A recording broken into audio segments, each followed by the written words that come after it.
स्वागत है आपका आज के एपिसोड में। चलिए शुरुआत करते हैं पिछले अभ्यास प्रश्न से। भारत में सोयाबीन की खेती के लिए कौन सी मिट्टी सबसे उपयुक्त है? ए रेत भरी मिट्टी, बी काली मिट्टी, सी बलुई मिट्टी, डी जलोढ़ मिट्टी। इस प्रश्न का सही उत्तर है विकल्प बी काली मिट्टी। चलिए देखते हैं इसके विश्लेषण को। सोयाबीन की खेती मध्यम से गहरी काली मिट्टी में होती है जो बुंदेलखंड सहित कई क्षेत्रों में पाई जाती है। ये मिट्टी अच्छी जल धारण क्षमता प्रदान करती है तथा सोयाबीन जैसी मानसून पर निर्भर फसलों के लिए आदर्श होती है, अतः विकल्प बी सही है।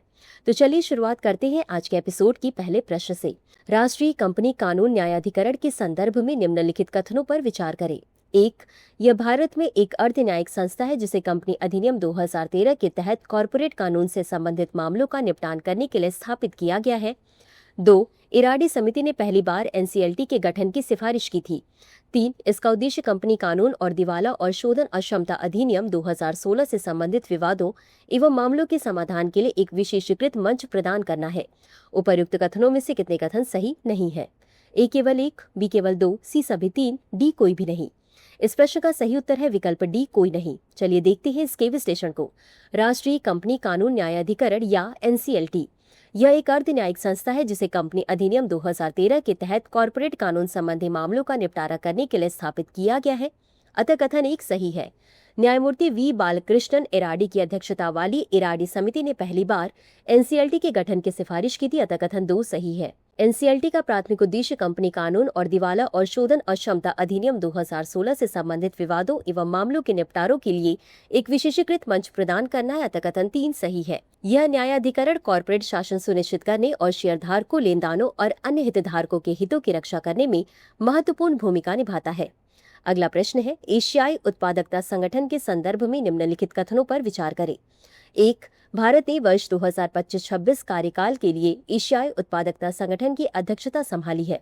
2, इसकी स्थापना वर्ष 1961 में हुई थी और इसका मुख्यालय टोक्यो में है। 3, भारत एपीओ का संस्थापक सदस्य है। उपर्युक्त कथनों में से कौन सा या कौन से सही है? यह सही है। ए केवल 1 और 2, बी केवल 2 और 3, सी केवल 1 और 3, डी केवल 1, 2 और 3। इस प्रश्न का सही उत्तर है विकल्प डी केवल 1, 2 और 3। चलिए देखते हैं इसके विश्लेषण को।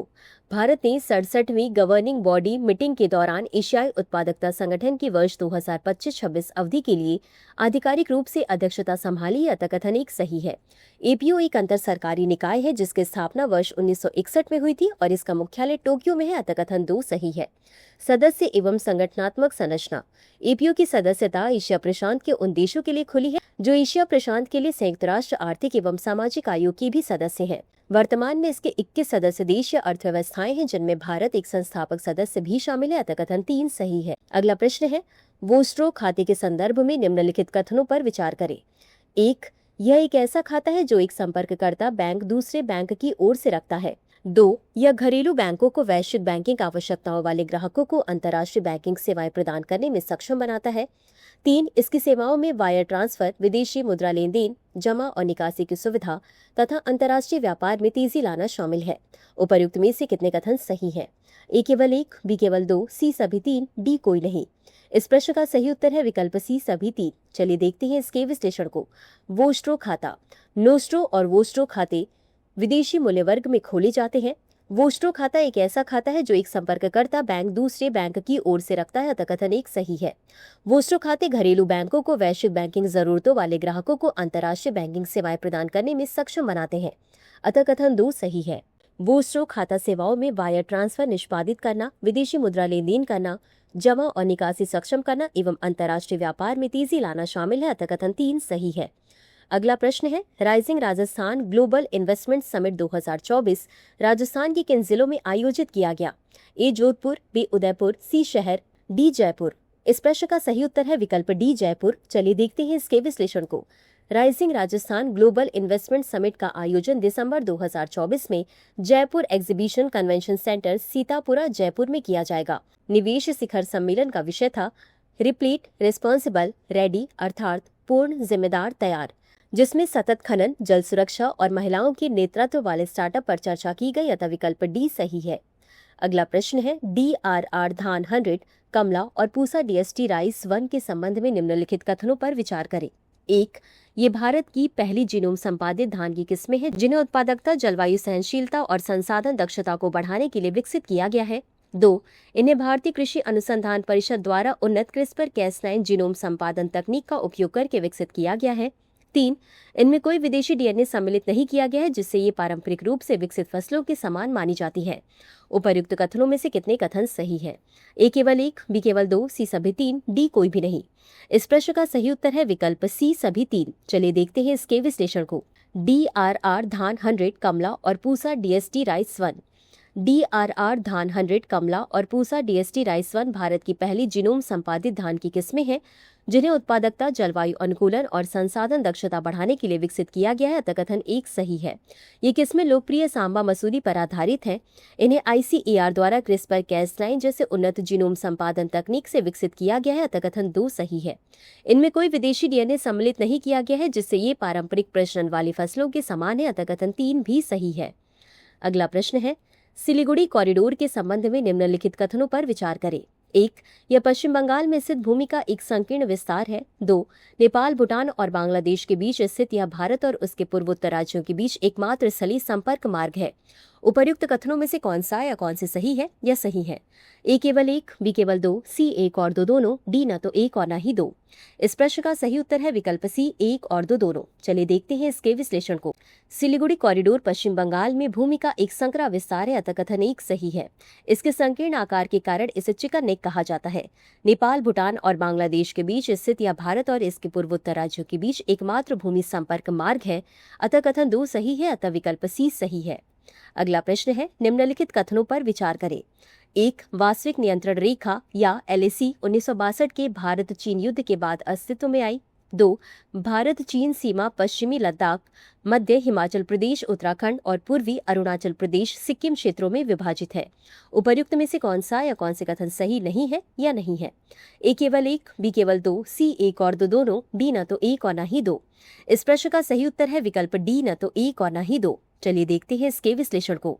LAC भारतीय नियंत्रित क्षेत्र को चीनी नियंत्रित क्षेत्र से पृथक करने वाली सीमा के रूप में कार्य करती है। यह भारत और चीन के बीच वास्तविक सीमा है। 1962 के भारत चीन युद्ध के बाद LAC अस्तित्व में आई। अतः कथन 1 सही है। इस सीमांकन को 3 क्षेत्रों में वर्गीकृत किया गया है। पश्चिमी क्षेत्र लद्दाख, मध्य क्षेत्र हिमाचल प्रदेश और उत्तराखंड, पूर्वी क्षेत्र अरुणाचल प्रदेश और सिक्किम। अतः कथन 2 सही है। अतः विकल्प डी सही है। अगला प्रश्न है, बेस एडिटिंग और जीन एडिटिंग के बीच अंतर के संदर्भ में निम्नलिखित कथनों पर विचार करें। 1. बेस एडिटिंग तकनीक Cas9 को आधार संशोधित एंजाइम के साथ संयोजित कर विशिष्ट डीएनए आधारों को सटीक रूप से परिवर्तित करता है, जिससे आनुवंशिक रोगों में सुधार होता है। 2. क्रिस्पर Cas9 के विपरीत बेस एडिटिंग दोनों डीएनए स्ट्रैंड को काटे बिना एक डीएनए बेस को दूसरे में सीधे परिवर्तित करने की अनुमति देता है। उपर्युक्त कथनों में से कौन सा या कौन से सही है या सही है? ए केवल 1, बी केवल 2, सी 1 और 2 दोनों, डी न तो 1 और न ही 2। इस प्रश्न का सही उत्तर है विकल्प सी 1 और 2 दोनों। चलिए देखते हैं इसके विश्लेषण को। Base editing. बेस एडिटिंग तकनीक एक बेस परिवर्तक एंजाइम को Cas9 प्रोटीन के साथ जोड़कर कार्य करती है, जो विशिष्ट आधारों जैसे दोषपूर्ण साइटोसिन को थाइमिन में बदलना को परिवर्तित करती है और इस प्रकार आनुवंशिक रोगों के कारण बनने वाले दोषों को ठीक करती है। अतः कथन 1 सही है। क्रिस्पर Cas9 के विपरीत जो डीएनए में डबल स्ट्रैंड ब्रेक बनाता है, बेस एडिटिंग दोनों डीएनए स्ट्रैंड को काटे बिना एक डीएनए बेस को दूसरे में सीधे सटीक रूप से परिवर्तित करने की अनुमति देती है। अतः कथन 2 सही है। अगला प्रश्न है, गंगा डॉल्फिन की IUCN संरक्षण स्थिति क्या है? ए सुभेद्य, बी लुप्तप्राय, सी गंभीर रूप से लुप्तप्राय, डी कम से कम चिंताजनक। इस प्रश्न का सही उत्तर है विकल्प बी लुप्तप्राय। चलिए देखते हैं इसके विश्लेषण को। गंगा और ब्रह्मपुत्र नदी प्रणालियों में आवास की क्षति, प्रदूषण और मानवीय गतिविधियों के कारण गंगा डॉल्फिन को अंतर्राष्ट्रीय प्रकृति संरक्षण संघ या IUCN द्वारा लुप्तप्राय के रूप में वर्गीकृत किया गया है। इस प्रजाति की जनसंख्या को गंभीर खतरों का सामना करना पड़ रहा है, जिसके कारण यह लुप्तप्राय स्थिति में पहुंच गई है। अतः विकल्प बी सही है। अगला प्रश्न है, कौन सा अनुच्छेद सर्वोच्च न्यायालय को किसी भी लंबित मामले में पूर्ण न्याय करने के लिए आदेश पारित करने का अधिकार देता है? ए अनुच्छेद 142, बी अनुच्छेद 32, सी अनुच्छेद 131, डी अनुच्छेद 136। इस प्रश्न का सही उत्तर है विकल्प ए अनुच्छेद 142। चलिए देखते हैं इसके विश्लेषण को। अनुच्छेद 142 सर्वोच्च न्यायालय को विवेकाधीन शक्ति प्रदान करता है, क्योंकि इसमें कहा गया है सर्वोच्च न्यायालय अपने अधिकार क्षेत्र का प्रयोग करते हुए ऐसा आदेश पारित कर सकता है या ऐसा आदेश दे सकता है जो उसके समक्ष लंबित किसी मामले में पूर्ण न्याय करने के लिए आवश्यक हो। इसी के साथ अंत में देख लेते हैं आज के अभ्यास प्रश्न को। चेरी कार्गो ट्रेन किन दो स्थानों के बीच चलती है? ए कटरा और बांद्रा, बी शिमला और मुंबई, सी जम्मू और दिल्ली, डी श्रीनगर और मोहाली। इस प्रश्न का उत्तर कमेंट बॉक्स में जरूर दें। आज के लिए बस इतना ही। धन्यवाद। डियर व्यूअर्स, अपने एग्जाम की तैयारी को और बेहतर करने के लिए हमारे चैनल को लाइक, शेयर और सब्सक्राइब करना न भूलें।